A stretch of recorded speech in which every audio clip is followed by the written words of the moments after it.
Queridos, abra sua Bíblia em Efésios, capítulo 5. Nós já estamos na reta final dessa carta que tem sido preciosa para a nossa vida, para a nossa família. Eu vou pedir, não me constrangendo, mas se você puder sentar perto da sua família, a sua família esteja junto agora, neste momento, sua família, marido, mulher, filhos, esteja próximo aí. Vamos lá. Estão todos próximos aí perto? Isso. Traga todos aí pertinho, juntos. Vamos lá. Sem constranger ninguém. Quero que você esteja perto da pessoa. Isso, Deus, sim. Vai lá para perto do seu filhão, seus filhos. Isso. Se o Gabriel quiser ficar com a namorada, pode. Você não vai brigar, não. Isso. Dá todo um beijo para ela, né? Por que eu pedi isso? Pelo seguinte, nós vimos já algumas semanas atrás Paulo tratando conosco a respeito da nossa vida na igreja, as motivações pelas quais nós estamos em ambientes como este, aos domingos, às quintas-feiras, às terças, às quintas-feiras, nos grupos pequenos, nos PGMs, às sextas-feiras. E a gente sabe da importância do valor disso na vida do indivíduo, de cada um de nós. Porque quando estamos juntos, nós somos aquecidos, nós somos edificados mutuamente, nós nos ajudamos mutuamente. Então a igreja, a importância dessa reunião, desse ajuntamento, produz exatamente isso. Nos fortalece. Como eu preciso. O Marocha estava dizendo aqui, né, de algo que, por vezes, o fato de chegar na igreja e receber um abraço já faz uma diferença tamanha, porque talvez durante a semana você vai receber um abraço. E o abraço daquele irmão fez uma grande diferença. Uma palavra, um gesto, um momento, uma oração, a palavra que é ministrada, como isso é importante e é relevante. E por isso que Paulo vai dizer dessa importância que nós temos de nos reunir e com o objetivo de nos apresentar de maneira digna. Então, é a nossa vida eclesiástica, é a nossa vida na igreja, é a importância desse momento, é a importância desse ajuntamento. Isso tudo no capítulo 4. Ainda no capítulo 4 da carta aos Efésios, nós vemos essa vida no privado. Ou seja, é quando nós temos a responsabilidade de cuidar da nossa espiritualidade. É aquilo que ninguém vai fazer por você. Pastor não vai fazer, marido não vai fazer, filho não vai fazer. É você por você mesmo. É você fazendo esse exercício de despojar, renovar a mente e revestir. Temos que ter essa atitude constante. Essa é a nossa vida no privado. Agora, vimos na semana passada a nossa vida no público. E a nossa vida no público é a nossa vida no mundo, é a nossa ação no mundo, sendo luz para nessa sociedade em trevas. E agirmos como filhos de Deus, sermos imitadores de Deus. E hoje, a partir do versículo 21 do capítulo 5, nós vamos ver a nossa vida no lar. E a gente sabe perfeitamente que essa vida no lar não é uma vida fácil. É um ambiente tenso. Sim ou não? Uns fizeram assim, mais ou menos. É tenso, gente. É tenso. Eu lembro quando o pastor Valdeir esteve aqui no início do mês com a gente, no início do mês passado. Nós já estamos em julho, já estamos no meio do ano, gente. O ano vai acabar. E ele disse algo que me chamou muita atenção, e isso eu relembrei, de que a Bíblia não trata de questões óbvias. Porque se fosse algo óbvio, não estaria aqui, não precisaria. Mas a Bíblia é um livro que trata de assuntos extremamente necessários, essenciais, e que nós temos dificuldade por nós mesmos de cumpri-la. E não é diferente do que tange ao ambiente do lar, o ambiente familiar. E eu quero então convidar você a debruçar comigo nessa passagem. Nós vamos ler até o final do capítulo. Me acompanhe, por gentileza. A partir do 21. Sujeitem-se uns aos outros por temor a Cristo. Esposas, sujeite-se cada um a seu marido, como ao Senhor. Pois o marido é o cabeça da esposa, como Cristo é o cabeça da igreja. Ele é o salvador de seu corpo, a igreja. Assim como a igreja se sujeita a Cristo, também vocês, esposas, devem se sujeitar em tudo a seu marido. Maridos, ame cada um a sua esposa, como Cristo amou a igreja. Ele entregou a vida por ela, a fim de torná-la santa, purificando-a ao lavá-la com água por meio da palavra. Assim o fez para apresentá-la a si mesmo como igreja gloriosa, sem mancha, ruga ou qualquer outro defeito, mas santa e sem culpa. Da mesma forma, os maridos devem amar cada um a sua esposa, como amam o próprio corpo. Pois o homem que ama a sua esposa, na verdade, ama a si mesmo. Ninguém odeia o próprio corpo, mas o alimenta e cuida dele, como Cristo cuida da igreja. E nós somos membros de seu corpo. Por isso, o homem deixa pai e mãe e se une à sua mulher, e os dois se tornam um só. Esse é um grande mistério, mas ilustra a união entre Cristo e a igreja. Portanto, volto a dizer, cada homem deve amar a esposa como a si mesmo, e a esposa deve respeitar o marido. Vamos orar mais uma vez. Pai, nós estamos diante da tua bendita palavra, palavra que nos alimenta, que nos exorta, que nos edifica e que nos abençoa muito. Então, por favor, Deus, mais uma vez eu te peço, desvenda os nossos olhos para que contemplemos as maravilhas da tua palavra. Tu conheces cada casal que se encontra aqui nesta manhã, nesta noite. Tu conheces perfeitamente como se encontra cada lar, cada família aqui, com os seus dramas, com os seus dilemas, ó Deus, com os seus conflitos. E eu te peço humildemente, ó Deus, transforme a realidade.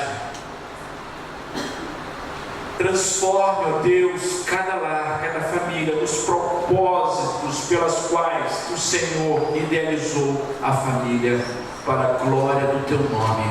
Amém, amém e amém.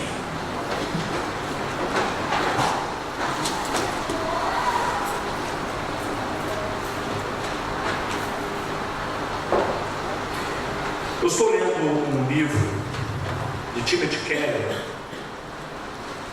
onde o título é O Significado do Casamento. E ele usa como pano de fundo, como base do seu livro, exatamente esse texto de Efésios capítulo 5, tratando de todo o aspecto da família e do lar. E nas suas considerações iniciais, ele diz o seguinte, eu quero dizer isso para vocês aqui.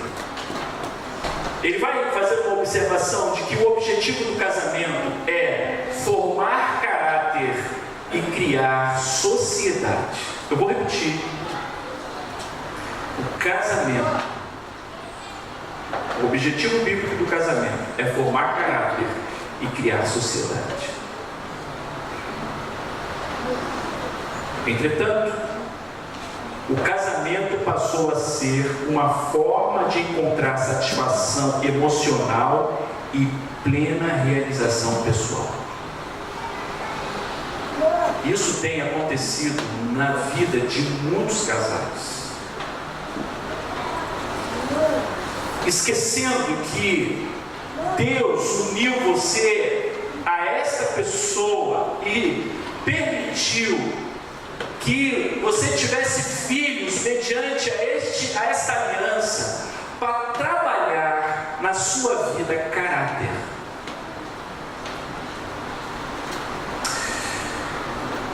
Na sua vida, na vida da sua esposa e na vida dos seus filhos. Para quê? Para que tenhamos uma sociedade melhor. Eu disse hoje de manhã que não é, presta atenção, não é tarefa do Estado trazer bem-estar.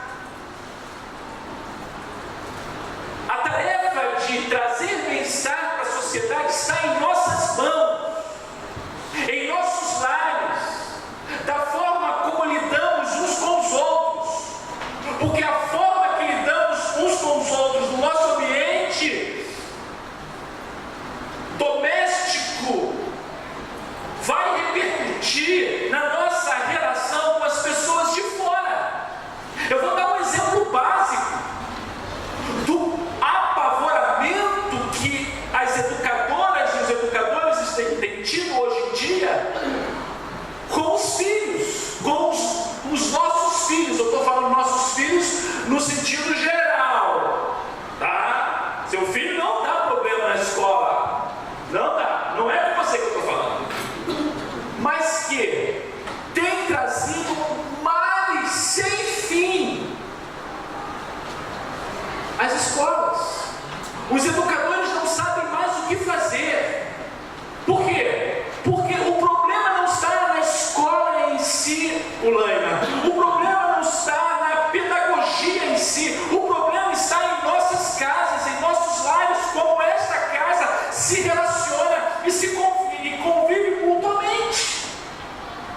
Isso repercute na vida dos nossos filhos. Isso repercute na nossa relação de trabalho. Então a gente precisa entender, antes de qualquer coisa, o objetivo do lar, o objetivo do casamento. Por que Deus criou o casamento? Com essa proposta, com esse objetivo.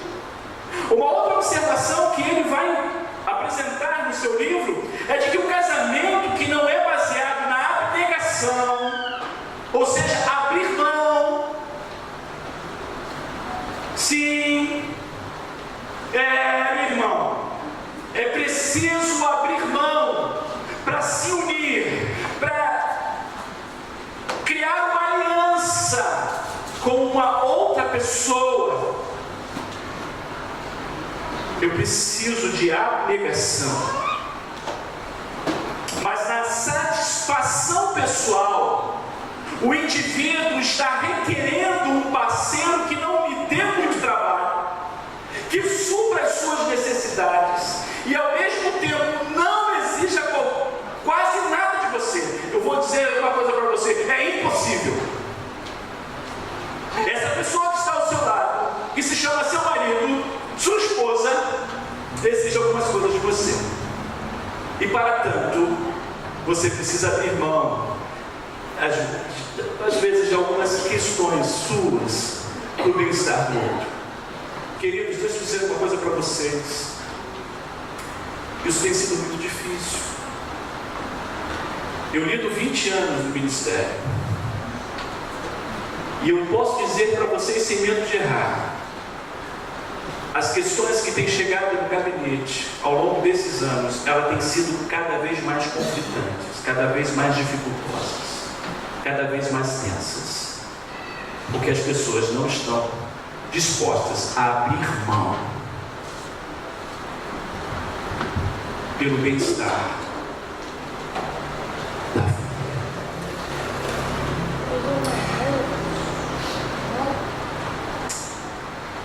Keller, ele vai dizer o seguinte também: o casamento é glorioso, mas difícil.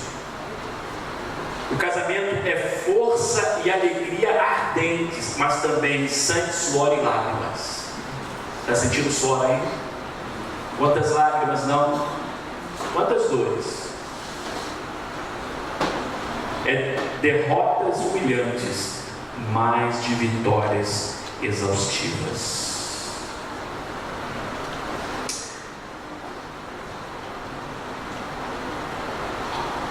Eu quero te lembrar que quem constituiu o primeiro casamento foi Deus lá no Jardim do Éden.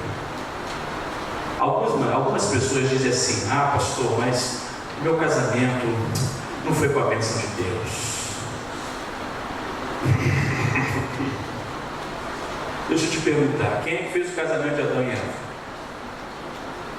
Quem é que fez? Deus, o Pai do céu. Deus uniu e deu a bênção. No capítulo 3, já deu ruim, já deu problemas. Um começou a colocar a culpa e não reconhecer o seu erro.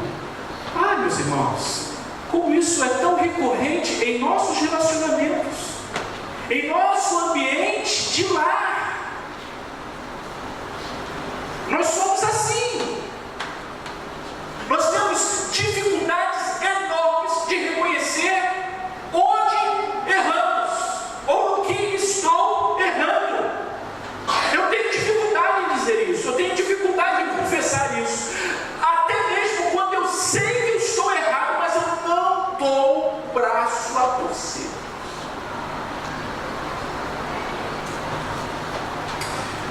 Eu quero compartilhar com vocês, dentro dessa introdução feita e agora entrando no texto propriamente dito, 3 condutas que os cônjuges devem ter.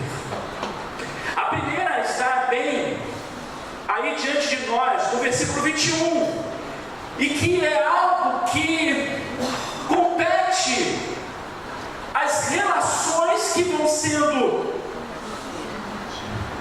apontadas por Paulo. O que ele vai dizer? Sujeitem-se uns aos outros por temor ou a Cristo, em algumas outras versões.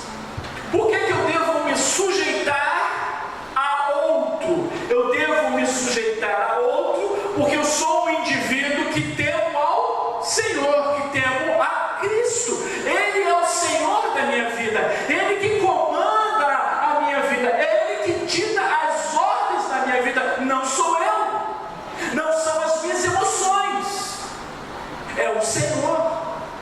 Nós acabamos de cantar agora há pouco atitude, né? E muitas vezes no nosso relacionamento, na nossa vida a dois, o que requer de nós é essa atitude de sujeição mútua. E a gente vê isso na relação conjugal, a gente vê isso na relação pais e filhos, e nós vemos isso na relação patrão e empregado.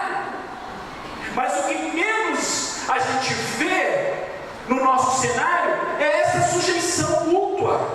O que vemos muitas vezes, isso em ambiente de gabinete, é que as pessoas querem impor a outra os seus caprichos, os seus desejos, a sua vontade, as suas meninices. Não está disposto ou disposta a se sujeitar. E a gente vê isso em relação aos filhos, no que diz respeito à obediência aos pais. Os pais, na questão de, ao invés de ensinar e educar, ele exala toda a sua ira, toda a sua raiva, e provoca raiva e ira no seu filho. Isso tudo por quê, queridos? Porque ninguém está disposto a ficar no mesmo patamar, no mesmo nível, não há hierarquia. Por quê? Porque, voltando para o início do capítulo 5, eu só quero lembrar a vocês que lá Paulo vai dizer o quê? Portanto, como filhos amados de Deus, imitem-no em tudo que fizerem. E sabe o que nós vemos na Trindade? Na pessoa do Pai, do Filho e do Espírito Santo, uma sujeição entre eles. Não há hierarquia, não há dominação entre eles. Há uma perfeita harmonia entre eles. E eles são um modelo para a nossa conduta. Eles são um modelo para as nossa relação no lar, na família. Tanto que o texto vai mostrar que Jesus permite ser comparado a sua relação com a igreja, a mesma relação de marido e mulher.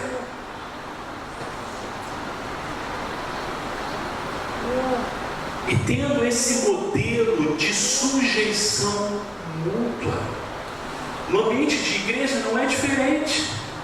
Eu estou aqui nessa posição aqui que chama de altar, meramente por uma questão de visualização. Não é porque eu sou superior a vocês. Sabe por quê? Porque tanto eu e você temos o mesmo Espírito que habita em mim, habita em você. O mesmo Espírito que rege a minha vida, rege a sua vida. E isso nos iguala. Isso nos mantém no mesmo patamar. Agora nós temos funções diferentes. A minha função talvez seja uma função de uma responsabilidade maior do que a sua. Mas isso não me faz maior que você. Está entendendo? E aí, nesse ambiente familiar não é diferente. Por isso que Paulo vai dizer logo de cara: estejam sujeitos uns aos outros por temor a Cristo, por temor a Deus, por temor ao Senhor.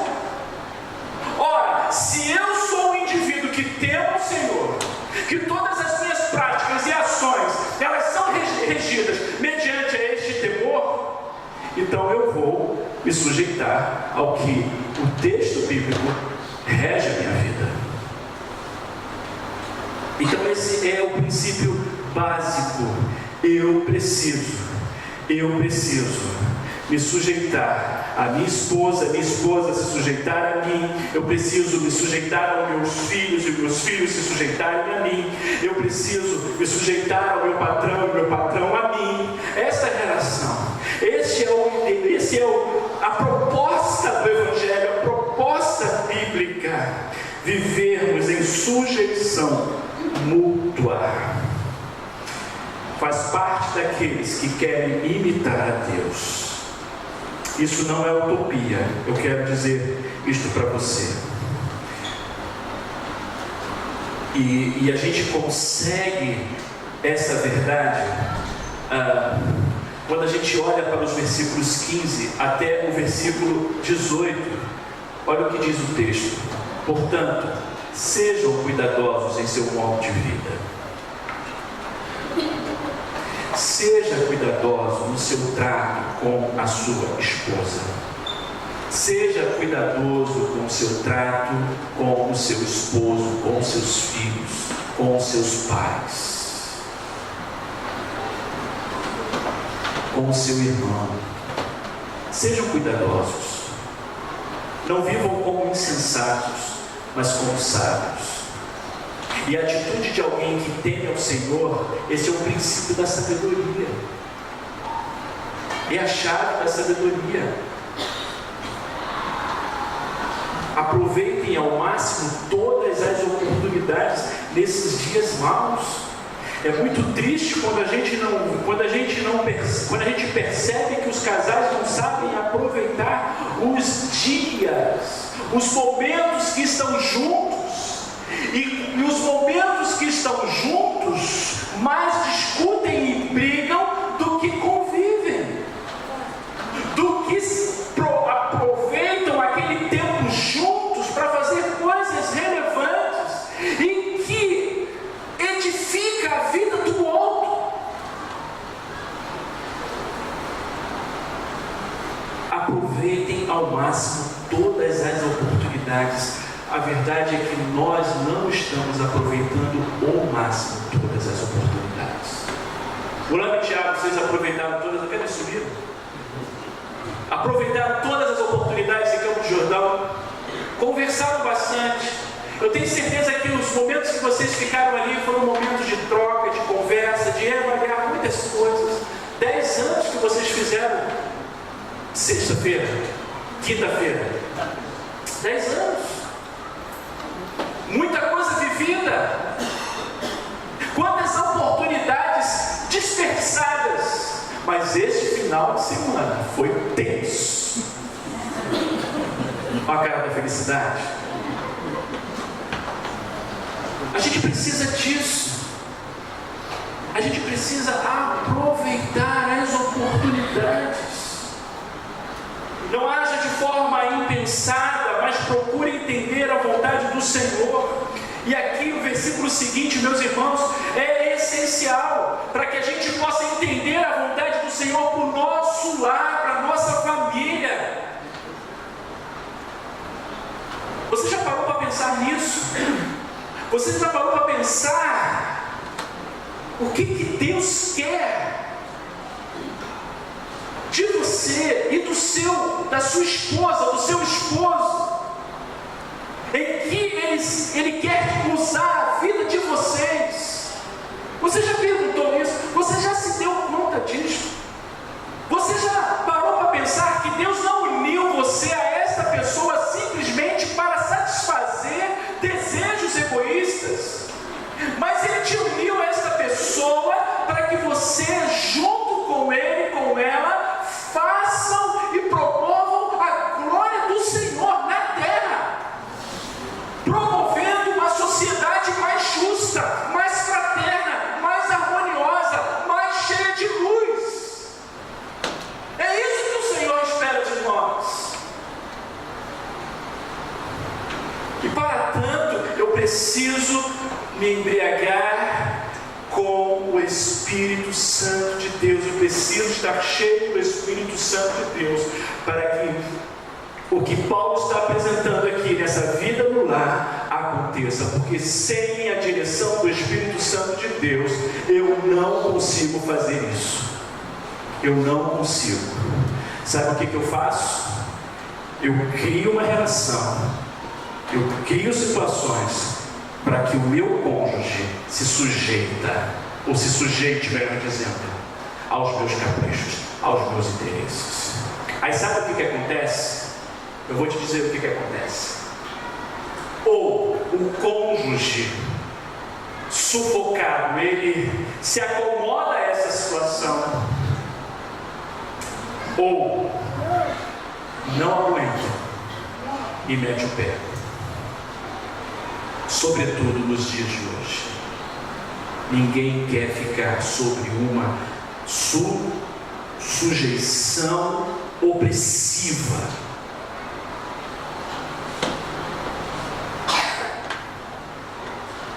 De sofrimentos, de dores, de traições.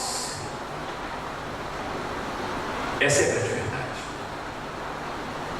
Mas quando estamos cheios do Espírito Santo de Deus, a gente consegue viver a vida no lar. Eu vou repetir: quando estamos cheios, plenos do Espírito Santo de Deus, nós conseguimos viver a vida no lar.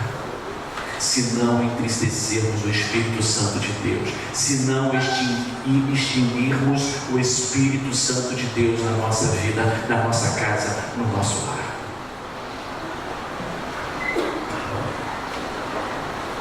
Segundo destaque que eu quero dar tem a ver com essa submissão. Não é uma submissão cega. É interessante que o que Paulo vai falar aqui para as mulheres, olha só, gente, são só 3 versículos para as mulheres. Olha só, hein? Olha o textão que Paulo faz para a gente, homens. Vai lá do 25, 26, 27, 28, 29 e 31. Mas o 31 e 32 é para os dois. É muita coisa para a gente. Olha o que ele coloca para você. seja, ele coloca para vocês, para que vocês sejam submissas, molinho, molinho. Eu sei que isso não é algo fácil para vocês. Não é algo fácil para vocês. Isso é bíblico. Se você olhar para Gênesis capítulo 3, após a queda, no versículo 16 em especial, quando Deus fala a consequência na vida de Eva, no que tange o erro que eles cometeram, foi de que a vontade dela, o desejo dela seria contrária do seu marido, o seu marido a dominaria, ou a dominará. Olha que crise que vocês vivem. Então o tempo todo vocês ficam nessa guerra, contrariando,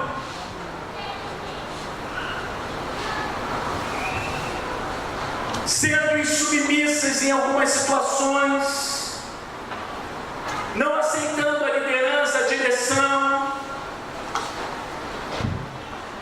E olha como Paulo vai ilustrar essa submissão da mulher ao marido, como ao Senhor. Se submeter ao marido, se sujeitar melhor ao Senhor, é fácil? É fácil? É fácil? Não é nada fácil.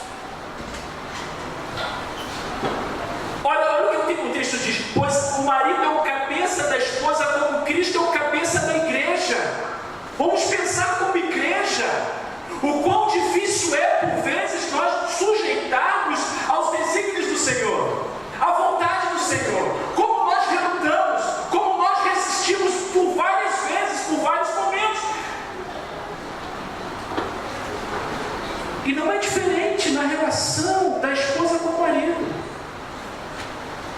Há uma resistência que podemos dizer quase que natural, mas a submissão é necessária.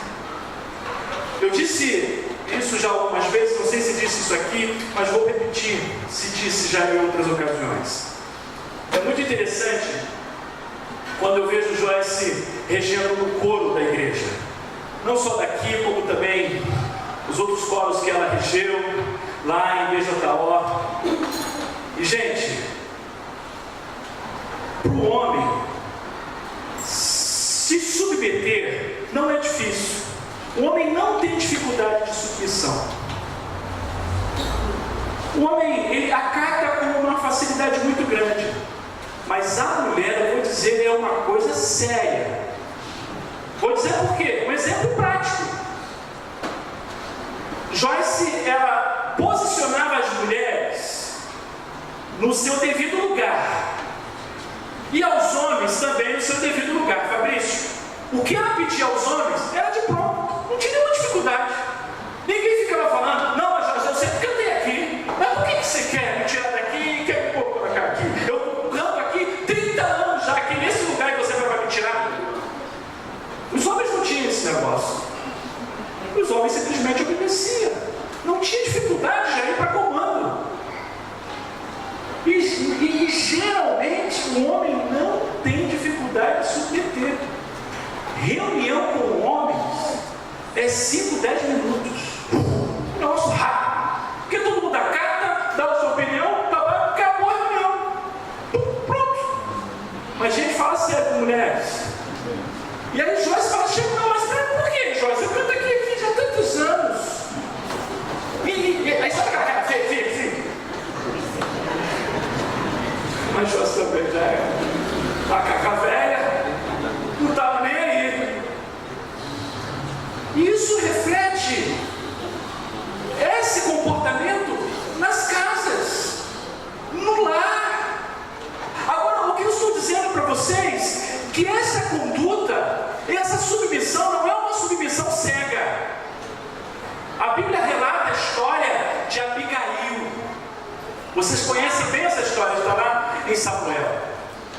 Quando Davi, juntamente com os seus homens, ele pede para que alguns homens fossem à casa de Nabal e de Abigail, para que ele pudesse oferecer alguns alimentos para os seus homens.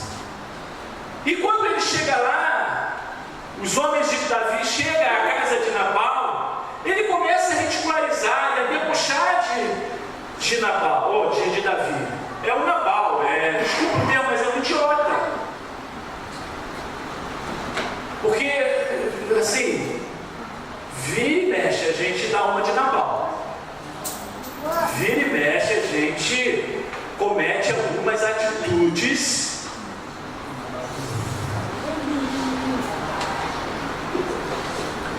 que põe muita coisa a perder. E que pensam, quando se tem na vida de um homem como esse, uma Abigail. Porque o que a Abigail faz? A Abigail, vendo aquele cenário, é interessante, queridos, que quando os servos de Abigail e de Nabal viram a cena, ele não foi falar com Nabal. Eles foram falar com quem? Com Abigail. Percebe-se que o papel daquela mulher na vida de Nabal foi fundamental, até mesmo o enriquecimento daquele homem. Com certeza Abigail foi fundamental.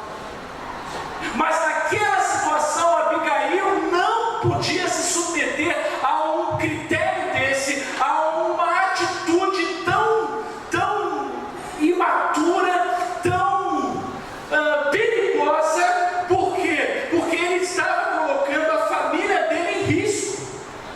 E Abigail, então, ela se antecipa. Ela pega algumas coisas, evidentemente, escondidas dele, sem que ele soubesse. Porque talvez ele ia intervir, ia vir cheio de onda, e ela pega aquelas coisas e se antecipa e vai até Davi e procura trazer paz à sua casa. Olha que atitude dessa mulher. E quantas vezes vocês agem assim para conosco? Porque quantas vezes nós agimos da forma como Nabal, precipitadamente, agimos na arrogância, agimos por mera vaidade, porque a gente se acha, e a nossa esposa, ela vem e nos orienta, e ela vem, nos aconselha, e ela vem, nos abençoa. Meu querido, que você tenha ao seu lado uma Abigail. E vou te dizer, meu querido, valoriza essa mulher que está ao teu lado.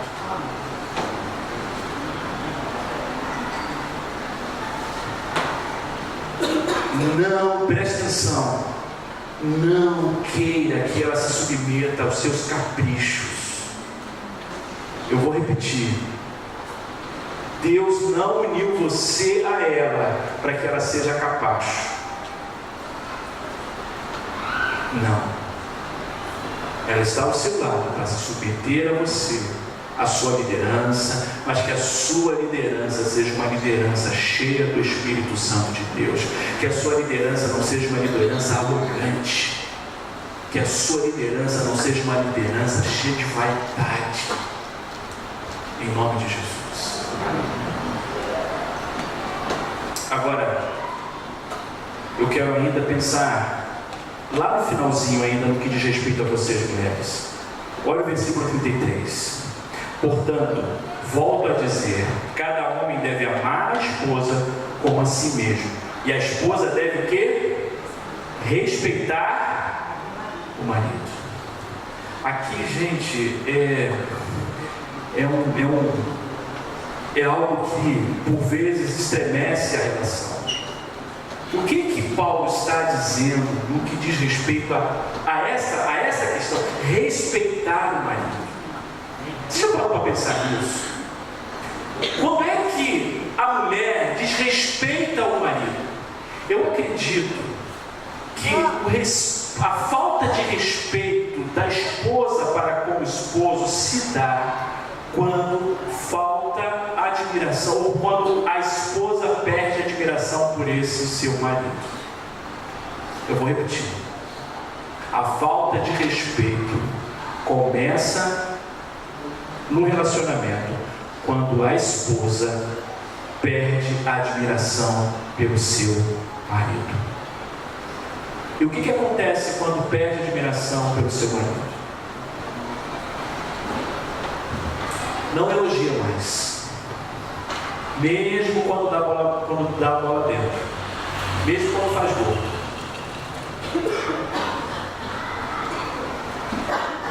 E outra coisa, passa a falar dele para as amigas. Passa a falar de intimidades. Eu não estou falando de intimidades sexuais. Eu estou falando de intimidades, coisas que você sabe a respeito do seu marido e ele passa a estar na boca das pessoas. Isso é um desrespeito para com aquele que você fez uma aliança. Então, eu quero chamar a sua atenção. Qual é o nível de respeito que você tem para com seu esposo? E vou dizer uma coisa: se você perdeu a admiração por ele, peça ao Senhor que resgate isso na sua vida hoje, em nome de Jesus. Comece a olhar a história. Comece a olhar as coisas boas. O quanto ele procurou, mesmo em alguns momentos de atitude de Nabal, mas que procurou cuidar da casa, cuidar do lar. Resgate isso, traz a sua memória, procure nessa noite pedir para que Deus trate do seu coração, meu irmão, em nome de Jesus. Que o Espírito Santo de Deus, que produz amor, que produz paz, que produz alegria, que produz benignidade, bondade, mansidão, domínio próprio, encha o teu coração nesta noite, minha irmã, para que você volte a olhar para esse seu marido em submissão a ele e o respeitando como líder da casa, e ajude esse homem se ele não está liderando devidamente, corretamente a sua casa, até porque você foi posta ao lado dele com esse objetivo também. Vamos ao homem. A segunda conduta, melhor, na minha aqui já está a terceira: amar. Aqui nós temos algumas implicações. Queridos, deixa eu dizer uma coisa para você. Nós temos muita dificuldade em amar. As nossas esposas não têm dificuldade em amar. Amar no que se refere a sacrifício. Da mesma forma que nós não temos dificuldade em se submeter, elas não têm dificuldade em amar. Elas são capazes de, depois de um dia de trabalho sufocante, cheia de pressão, ela chega em casa e ainda dá conta da casa e você fica sentado no sofá vendo televisão e ainda pedindo as coisas para ela, e ainda por cima ela faz tudo isso, e ela faz com esse amor sacrificial. Ela não faz porque você é bonitinho, ela faz porque ela quer ver a harmonia na casa, ela quer ver o amor reinando na casa. Só que eu quero lembrar você que esse papel é nosso, não é delas. Paulo não está dizendo aqui para elas, para que elas amem o marido, porque isso é óbvio para elas, isso é tranquilo para elas. Para elas, Paulo está dizendo, o texto bíblico está dizendo que elas devem ser submissas, porque isso é difícil para elas. E como é difícil para nós amar a nossa esposa, se sacrificar pela nossa esposa. E é interessante que Paulo vai tratar dessa questão do cuidado com a esposa da mesma forma que nós cuidamos do nosso corpo.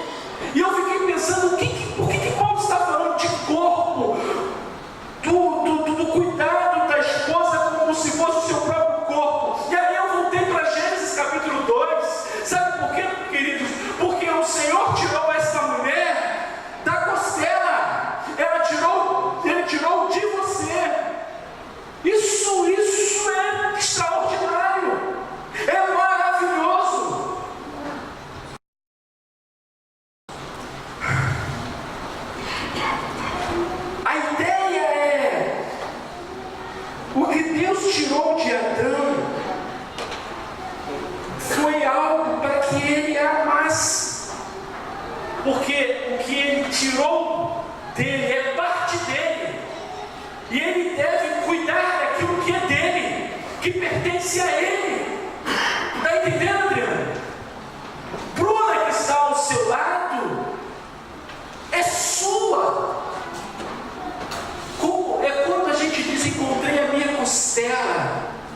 isso mesmo.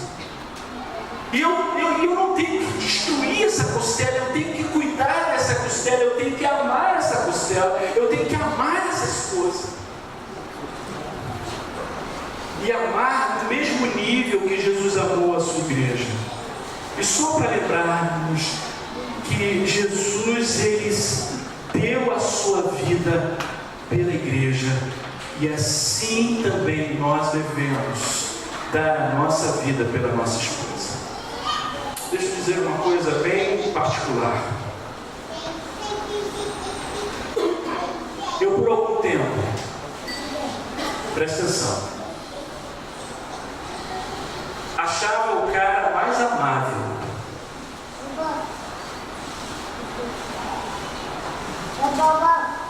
E que a minha esposa era a esposa mais amável da face da terra. E aí eu vou perguntar para você já perguntou à sua esposa se aquilo que você está dando a ela está sendo suficiente? Ela está se sentindo amada por você? Você já fez essa pergunta para ela? Tenha coragem e faça. Eu nunca fiz, mas eu percebi que o amor que eu achava que estava dando para minha esposa não estava chegando ao coração dela. E sabe por quê, Paulo? Porque não eram coisas que eram tão sacrificantes assim. A gente é muito malandro, a gente é muito esperto. A gente precisa reaprender e redefinir o que é amar a esposa. É como Cristo amou a sua igreja. E eu pergunto, o que a igreja deu ao Senhor para que o Senhor a amasse? Eu pergunto a você, o que a igreja deu ao Senhor para que o Senhor a amasse? Foi o que a igreja deu? Deu alguma coisa? Nada. Mas mesmo assim, o Senhor amou. Sabe qual é o nosso problema? O nosso problema de querer amar a nossa esposa é querer que ela retribua esse amor. Mas da maneira que você quer. E aí, quando não é retribuído, sabe o que você faz? Você faz biquinho, você faz pirraça. Você fica na bronca. Você fica quietinho, você fica aquela carinha de cachorro quando cai na mudança, sem vergonha. Aprende a amar devidamente. Eu não digo que já aprendi, eu estou aprendendo. Eu tenho que avançar muito ainda nisso.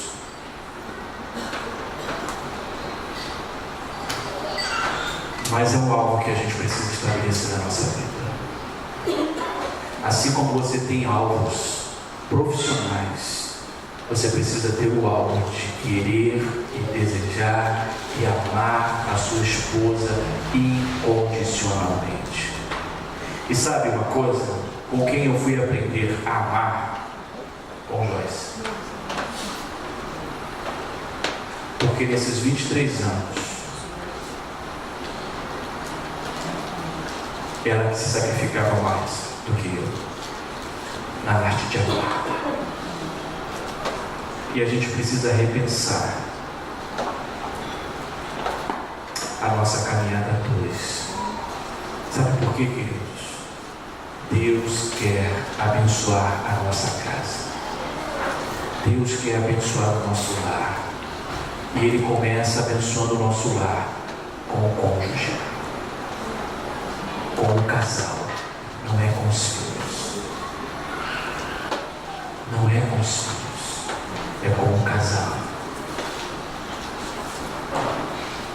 Em submissão mútua, amando um ao outro, com respeito, com consideração, entendendo que vocês estão construindo uma sociedade. E uma sociedade que vai refletir na sociedade a qual você está inserido. A nossa cidade está precisando de casais, de lares que tenham este perfil. E este perfil só é possível, sabe quando? Eu vou ler para vocês, versículo 31. Por isso, o homem deixa pai e mãe e se une. Sabe que palavra é essa? O que significa isso? É aderir-se um ao outro. E talvez haja casais aqui que deixaram pai e mãe, mas que ainda não aderiram ao outro. Talvez haja casais aqui que deixaram pai e mãe, aderiram ao seu cônjuge, mas as circunstâncias da vida, as pressões da vida, têm levado a um distanciamento.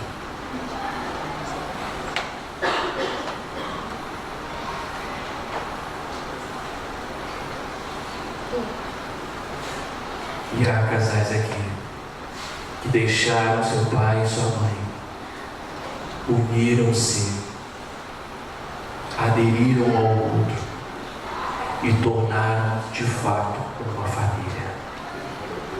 A minha oração nessa noite é que todos os casais que estão aqui presentes, em nome de Jesus, Jesus de Nazaré, possa nesta noite, você que já deixou pai e mãe, não queira voltar para a casa de pai e mãe. Você já deixou, você se uniu a este homem, a esta mulher. Adere-se a ele dentro dessa perspectiva bíblica. Faça isso com esforço. E você conseguirá, impulsionado pelo Espírito Santo de Deus. Você não vai conseguir fazer isso por você mesmo, mas você vai conseguir fazer isso impulsionado pelo Espírito Santo de Deus, para que assim você possa se tornar um só propósito, um só objetivo, um só sonho, uma só motivação, porque isso é casamento, isso é lar, isso é família. Talvez há muitos aqui que estão ainda no processo de tornar-se, estão ainda procurando essa aderência, essa junção, essa união. Por dureza de coração, por carnalidade, não tem permitido que o Espírito Santo trabalhe. E deixa eu dizer uma coisa, o mais triste é que o Espírito Santo não intervém em coração que o entristece, em um coração que o extingue, que o apaga, que o anula, mas ele faz maravilhas em corações em que permite a plena ação dele na sua vida. O meu desejo é que você torne um só com o seu cônjuge. Vamos pôr de pé. Tome atitude nesta noite. Tome atitude nesta noite. Eu não sei em que pé está a sua casa, o seu casamento, a sua relação. Talvez você já pensou várias vezes em meter o pé, em sair dessa relação. Mas eu quero dizer para você, em nome de Jesus, em nome de Jesus, em nome de Jesus. Preste atenção aqui, queridos.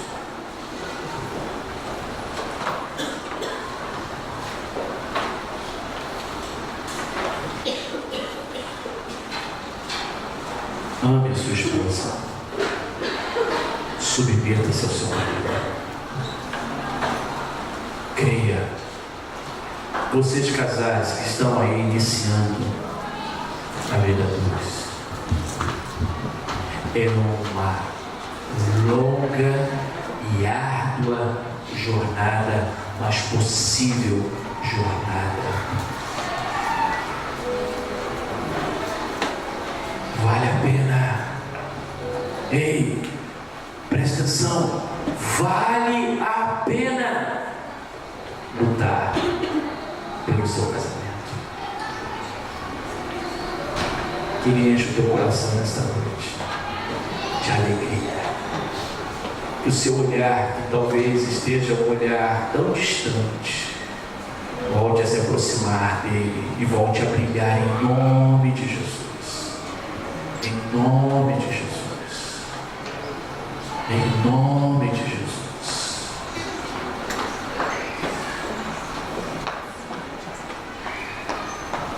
Vamos cantar. Vamos ter essa atitude nessa noite. Você saia daqui deixando que essa mensagem saia daqui da sua mente e chegue aqui no teu coração. É o lugar que tem que estar no teu coração. Isso torne desejo na tua vida. Amém?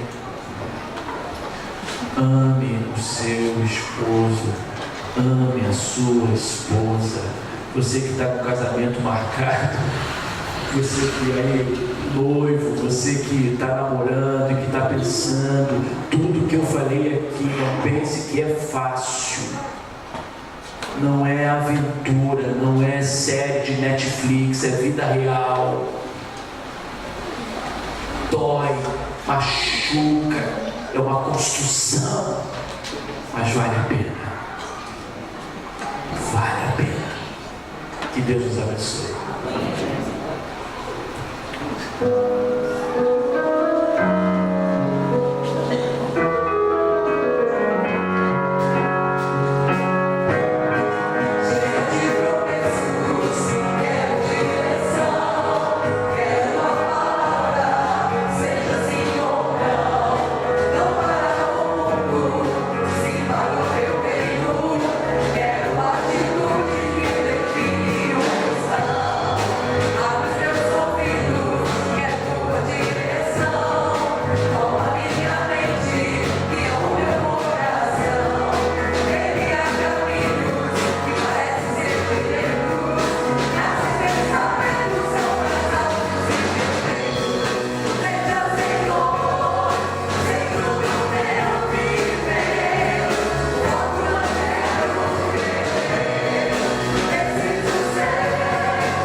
abençoe cada casal, cada família aqui representada. Dê 12, 3, 4. Quantos abraços você quiser.